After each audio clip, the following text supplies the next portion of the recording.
toute façon, on est obligé de passer forcément à autre chose. Ce qu'il faut pas oublier, c'est pourquoi on a perdu les 2 derniers matchs, pourquoi on a perdu Dijon, pourquoi on a perdu contre Le Mans. Je pense que on aurait pu en attraper un des deux. Voilà, et on fait des constats, on fait des vidéos, on a fait des vidéos avec des joueurs. Et ce qui est important, c'est de savoir pourquoi on perd les matchs.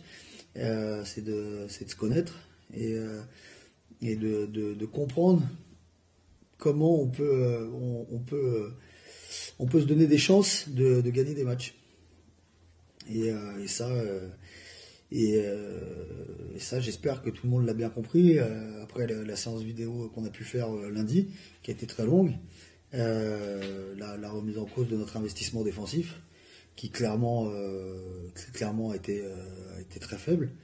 Et même contre Dijon déjà, on a laissé des lay-ups sans faire de faute, ou même d'essayer de défendre un petit peu mieux, alors qu'on n'avait même pas 5 fautes collectives. Voilà, à des moments clés, on a un vrai problème de rythme. On a shooté 2 fois 44 et 49 on a fait 44 tirs contre Dijon, 49 tirs contre Le Mans, contre 72. Donc il y a un problème de rebond déjà. Il y a un problème de rebond des 2 côtés du terrain. Donc voilà, c'est quelque chose qu'on a pointé du doigt assez fermement. Et puis il y a notre style de jeu. C'est-à-dire qu'on est très loin de ce qu'on a envie de faire. Très très loin. À partir du moment où on est amorphe quasiment tous, ça a été collectif. S'il y a des problèmes vraiment juste avec un seul joueur, ça aurait été individuel. Le problème, c'est que là, c'est collectif. On ne fait pas les efforts. On ne met pas d'intensité dans notre jeu. On demande des choses qu'on n'a pas retrouvées sur le terrain. Et voilà. Aujourd'hui, on est très loin du rythme qu'on a envie de voir. Moi, j'ai pas peur de le dire. Je leur ai dit, on s'embête. On s'embête à nous regarder. Et même moi, enfin, c'est pas du tout ce qu'on veut.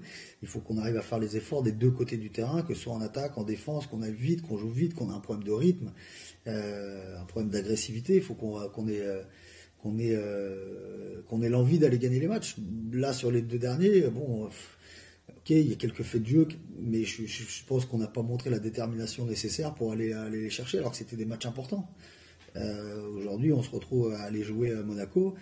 Bon, c'est pas forcément le type de match que normalement tu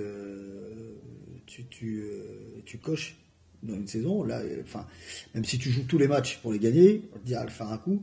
Là, forcément, c'est des matchs qui prennent un autre enjeu. Il faut savoir qui on est, c'est-à-dire qu'on est quand même le 16e budget du championnat, la 16e masse salariale. C'est pas pour ça qu'on ne doit pas pouvoir jouer les yeux dans les yeux au moins une partie des matchs, même contre les très gros. Mais aujourd'hui, on va être sur un championnat qui n'est pas celui de Strasbourg. Enfin, il faut être lucide à un moment donné. Donc il y a état d'urgence, je suis d'accord, sur le fond de jeu, clairement, et sur ce qu'on produit sur le terrain. Ça, c'est une évidence.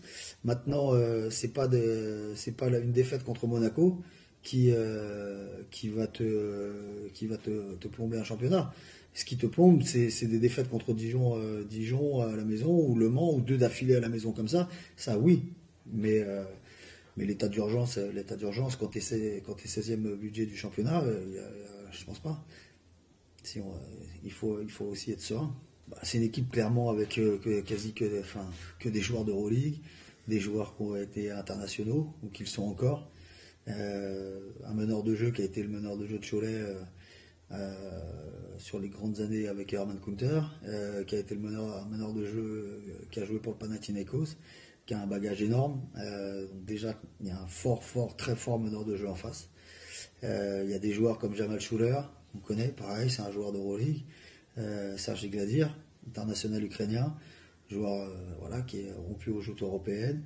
Aaron Sell, qui fait un retour en France et qui fait partie de la sélection nationale polonaise, qui a joué l'Eurocup, l'Euroleague. Amarassi qui peut démarrer du banc. Adrien Hutter qui a fait des chantiers dans les championnats dans lesquels il est passé. T'as un 11e et 12e joueur, Lamine Kanté et Akpomeda, pour l'instant sur les temps de jeu, en 11e et 12e.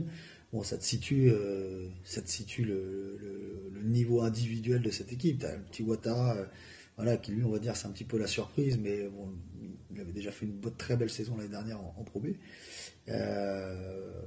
Voilà, on peut pas dire que c'est le seul joueur qui n'est pas estampillé ou Euroleague ou équipe nationale ou très très grosse cylindrée. Donc forcément, c'est une sorte de petite dream team qu'on va jouer. Compliqué mais pas impossible. J'ai envie de te dire qu'il faut que nous déjà on arrive à jouer. On sait qu'ils sont capables aussi de défendre dur Monaco. Ils ont beaucoup de ils ont du banc, mais on doit essayer de développer un jeu, le jeu qui va nous permettre de gagner des matchs et d'exister en Pro A, c'est-à-dire un jeu avec beaucoup plus de rythme, un jeu avec beaucoup plus d'abnégation, beaucoup plus de détermination euh, dans tout ce qu'on fait.